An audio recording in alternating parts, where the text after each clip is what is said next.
get rid of the interest payments and the money supply goes up. So, ladies and gentlemen, right here, less is better by Charlie Munger. So, in this episode, I'm pulling up a clip that he was speaking at the Daily Journal 2022 that he does every year. And a lot of people, something I learned over time, as you know, with investing and things like that or whatever, is the less you have in a portfolio, the better. So many people go out and they try to get 50,000 stocks, this many companies, I got 20 different companies out of my portfolio. I own Google, Amazon, this, real estate, this. This is what makes the world of investing so hard. I tell people you should not have more than 5 stocks in your investment. And first, we're going to take a look at Charlie Munger, what he had to say about it, about diversification and worsification, and we're going to apply it. I'm going to give commentary to it as well. But ladies and gentlemen, if you haven't done so already, you know what time it is. Go ahead and make sure. Hit the subscribe button. Hit the bell icon. Hit that like, comment, and share button. Once again, ladies and gentlemen, boys and girls and children of all ages, you are now tuned into the Investor Show. As always, this is your gracious host, the Prince of Investing, Prince Dykes, coming to you guys and girls live all the way from the beautiful city and state of Denver, Colorado. Don't forget to hit that like, subscribe, comment, and share button. But as always, I don't have a lot of time, and I definitely know you guys and girls don't have a lot of time. So we're going to do what? We're going to jump straight into it. So here we go, ladies and gentlemen. Let's go ahead and play what Charlie Munger has to say. Here we go. It seems like heaven. So here we go. He's kind And of course, when things get that seductive, they're likely to be overused. Now listen to the question. Stephen Tedder from Atlanta writes in, he had similar concerns about inflation, but he takes it a step further. Shout out to Becky Quick. Becky Quick over there at CNBC, who's going to be heading up the Berkshire meeting this year. Very cool lady, very cool lady. I actually had the chance to go to dinner with her a couple years ago before COVID. So very cool chick. So I'm glad to see her. So let's go. Here we go. Further, he says, how will this all play out? And what's the best advice you have for individual investors to optimally deal with the negative impact of inflation other than owning quality equities? Well, it may be that you have to choose the least bad of a bunch of options. That frequently happens in human decision making. And the Mungers have Berkshire stock, Costco stock, Chinese stock, Sululu, a little bit of Daily Journal stock, and a bunch of apartment houses. Do I think that's perfect? No. Do I think it's okay? Yes.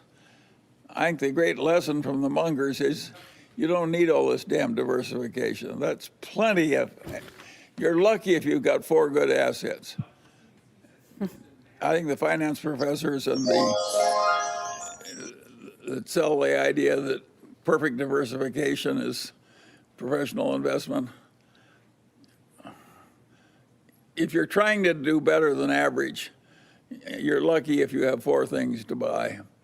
And to ask for 20 is really asking for egg in your beer. It's very few people can have enough brains to get 20 good investments.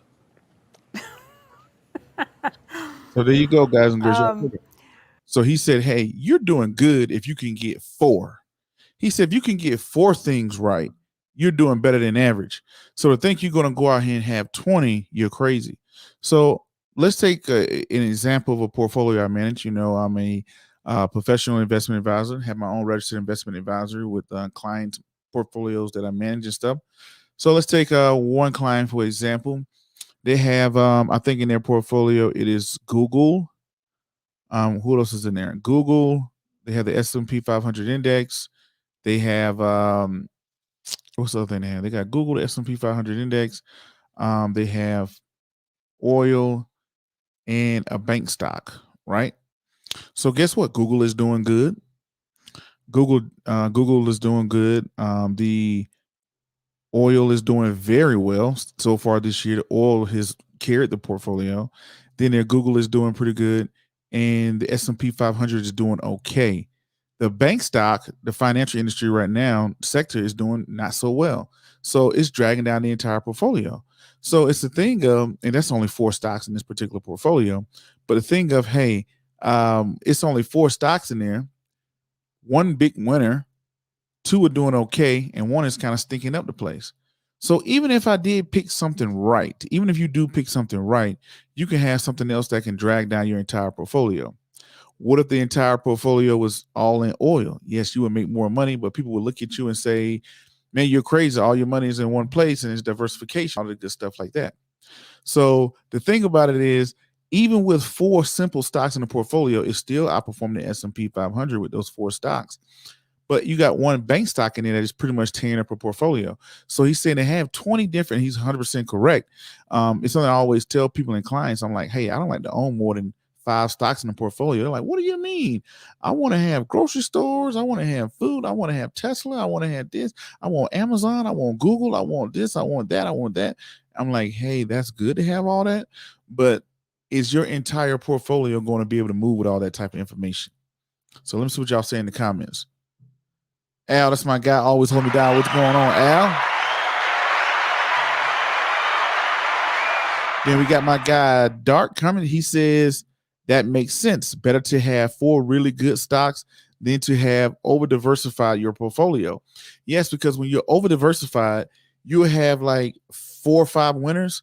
Then you have 4 or 5 winners, and you have like 3 that's taking the 4 or 5 winners down. So you're almost spinning wheels. So when you got 20, that means that you expect to have all 20 right. So it's hard to do that, right? And you got all, because my thing is, my philosophy that I like to utilize is something called the core satellite. I believe the core of the portfolio should be the S&P 500, since we know most investors will not beat the S&P 500. And then you have a satellite to find different sectors of the market that can outperform. What do you mean by that, Prince? So, hey, I got the S&P 500. That's 50-60% of my portfolio. That's the core. Then the satellite goes out and finds sectors that are outperform the market. Right now, a sector that's outperform the market, oil, right? So you might dabble into a little bit of oil right now, and you may dabble into something that's very undervalued, which is tech. Tech has been getting beat up for the last 6, 7, 8 months, very bad. So you may look at it and say, hey, let me get some tech, let me get some oil, but I got the core of the S&P 500. Because as a professional advisor, portfolio manager, if you're not beating or matching the S&P 500, you might as well just dump all your money into the S&P 500. If the S&P 500 goes up 4% and your portfolio is only up 1%, you're better off. Then you're charging a 1% fee to be professionally managed. You better off just getting the S&P 500 and forgetting about all of it, which is the truth for a lot of people, unless you want to get into asset allocation. What's going on, Dark? Dark comment said, if they want all those stocks, better to have the S&P 500. Yeah, you're right. When people list out, hey, when you get all these different investments, I want to get this, and this. It's like you over diversify. You already kind of got the exposure to this. You already got the exposure to that. Let's keep it slim, because it's easier to. It's like having a circle of friends. If a secret gets out and you only have like 3 or 4 close friends, you can narrow down where it came from, right? It's easier to control. Or even in business, I learned having 1, maybe 2 business partners is great, because y'all can get on the same page very easy. But when you got like 5, 6, 7 business partners, it's very hard to even create a logo with 5 or 6 business partners. I've been there. Hey, we should use this color. No, this color. Oh, Timmy's out of town. Wait till Sarah gets back. So that's the way they look at it. So it's better have a small, narrow. And his thing is, hey, all this diversification. I got cryptocurrency. That's why he's saying it's harder for young people to get rich today, because there's so many options. One day you got crypto, you got people doing Airbnb, you got people putting money here, people put money there. They got their crypto, they got their house, they're renting houses, they're doing this, they got a franchise, they got a business, they got selling merchandise, they got this. It's so much going on that you end up spreading your money over a bunch of stuff. You end up having some things do very well, but the things that do very well are being killed by the things that are doing very bad, versus to be able to say, hey, you know what? I only want 3 things, and I'm just keep it that way. That's my take on it. Max B, that's my guy. Max B, what's going on, Max B, in the building? He said it's simple. Max B kept it simple. He said quality over quantity, right? You don't need a big old portfolio. That's something I learned over time. I'm like, man, I have all these stocks, and then I'm looking at the entire portfolio moving forward. And you're like, man, that oil is doing great, but my Bank of America is doing crappy, so I'm back to square one. You get what I'm saying? So it's harder to make 20 good picks. What Mr. Munger just pretty much said, he was like, man, you're lucky to get 4 good picks. Somebody think they're going to get 20 good picks, you out of your mind. So I want y'all to hear that. Who don't know who Charlie Munger is? Charlie Munger is the right-hand man. Warren Buffett, he's the vice president of Berkshire Hathaway and all of the good stuff like that. So, yeah. Let's see what Young Boy 24 is saying. Young Boy 24, what's going on? Thank you for checking in live. So, Young Boy 24 said 2 tech, 2 index, no stress. I like that. 2 techs, no index, no stress. That's a gem. So, that's a good way you can go there. 2 techs, two indexes. Why 2 indexes? Which 2 indexes? Now, you could be over diversified. Which you saying 2 indexes, S&P 500 and the NASDAQ and 2 techs? Because if you got why would you get the NASDAQ index when you already have 2 techs, right? And I'm going to do another video too to show you guys and girls the market is not that diversified as we think or believe. We all pretty much own the same stocks. I guarantee you, everybody that's tuned in right now, somewhere in their portfolio, they have one of these companies: Apple, Amazon, Facebook, Google, Microsoft, and Tesla. When you look at market cap, those are the biggest companies, and it's all in one industry. It's all in tech. Tech is taking over the world. Everything is becoming tech. Insurance, something as old as insurance. Technology is eating into insurance.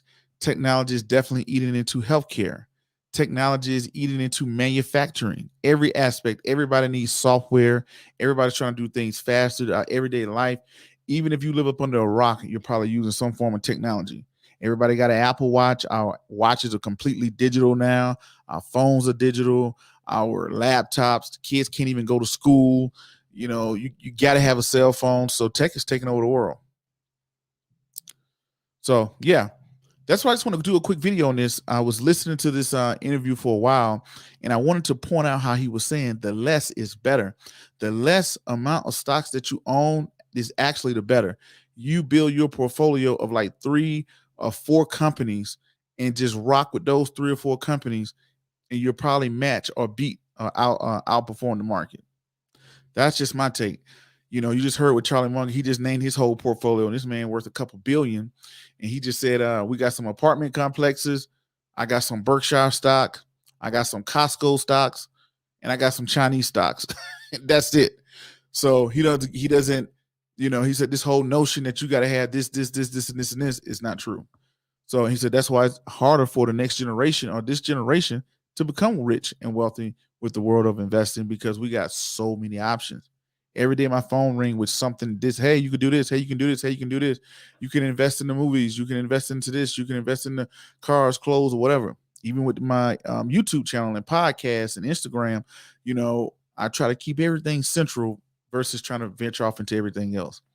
But anyway, y'all hit that like, subscribe, comment, and share button. Y'all check out my book series, Wesley Learns to Invest, Wesley Learns about credit, and Wesley Learns about insurance, available hardcover, paperback, ebook, and audio anywhere you can buy books, especially online. Thank you. I shout out to everybody else who has supported it. And in the future, I'm coming up with a book drive to get all these books into everybody's hands, right? And what's the darn comment said? Toodles. I guess he's saying peace out. All right, toodles, man. But yeah, appreciate it. Until the next video, podcast, cartoon, or whatever else crazy y'all see me doing around the globe. My name is Prince Dykes. Peace. Be safe. I'm out. Thank you.